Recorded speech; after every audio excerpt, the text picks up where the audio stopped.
Welcome to SV6 news సమగ్ర సమాచార వారధి. ఈ రోజు అనకాపల్లి జిల్లా దేవరాపల్లి మండలంలోని ఈ మండలంలో ఉన్నటువంటి గిరిజనులు పేదలు అనేక మంది జీడి పిక్కలకు మద్దతు ధర ఇవ్వాలని చెప్పేసి 200 రూపాయలు కేజీకి ఇచ్చి ప్రభుత్వమే కొనుగోలు చేయాలని చెప్పేసి స్కేల్ ఆఫ్ ఫైనాన్సింగ్ కింద ప్రభుత్వం బ్యాంకుల ద్వారా రుణాలు ఇవ్వాలని చెప్పేసి జీడికి బోర్డు ఏర్పాటు చేయాలని చెప్పేసి గిరిజనులు పెద్ద ఎత్తున కథం తొక్కి తహసీల్దార్ కార్యాలయం దగ్గర ఆందోళన చేయడం జరుగుతూ ఉంది.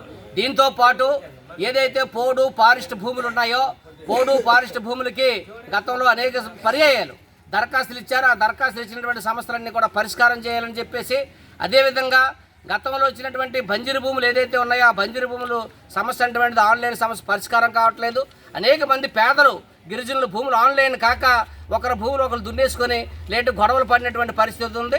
ఆ ఆన్లైన్ సమస్య అటువంటిది పూర్తిగా పరిష్కారం చేసి ఏదైతే పట్టాలు ఇచ్చారో ఆ పట్టాలని ఆన్లైన్ చేసి పేదలకి హక్కు పత్రాలు కల్పించాలని చెప్పేసి మూడోది గిరిజనులు పేదలు ఎవరైతే సాగు చేస్తున్నారో అసైన్డ్ భూములు ఆ అసైన్డ్ భూములు అన్నింటికి కూడా పట్టాలు ఇవ్వాలని చెప్పేసి మేము డిమాండ్ చేస్తూ ఉన్నాం. అదేవిధంగా వెంకటరాజపురం గ్రామంలోని గతంలో 6వ విడత 7వ విడతలోని వాళ్ళందరికీ కూడా దాదాపు 40-50 మందికి పట్టాలు పోడు భూములకి వాళ్ళు ఇచ్చారు. ఇదే మీ సర్వే నెంబర్ అని చెప్పేసి పాస్బుక్లు ఇచ్చారు. కానీ ఆ భూములన్నీ కూడా ఈ రోజు వరకు వాళ్ళకి ఆన్లైన్ చేయలేదు. ఇప్పుడు వెళ్ళి అడిగితే ఈ సర్వే నెంబర్ వేరు ఈ భూమి వేరు అని చెప్పేసి ఈరోజు చెప్పినటువంటి పరిస్థితి ఈరోజు కనిపిస్తూ ఉంది. ఆ విధంగానే గిరిజన పంచాయతీలు అన్నింటిలో కూడా ఇదే పరిస్థితి ఉంది. అనేక గ్రామాల్లో ఉంది. రీసర్వేలను కూడా అనేకటువంటి తప్పులు తడకలు ఉన్నాయి.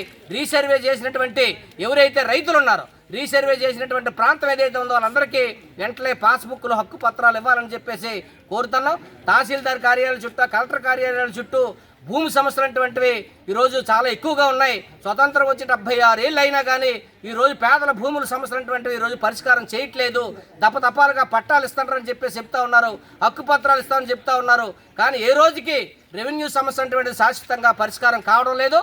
అందుకని ఈరోజు దేవరాపల్లి తహసీల్దార్ కార్యాలయం దగ్గర వందలాది మంది గిరిజనులు పేదలు వచ్చి ఆందోళన చేసి ఈరోజు తహసీల్దార్ గారికి వినతిపత్రం ఇచ్చి మా సమస్యను పరిష్కారం చేయండి అని చెప్పేసి ఈరోజు వాళ్ళ గోడుని వినిపించుకునేటువంటి పరిస్థితి ఈరోజు ఉంది.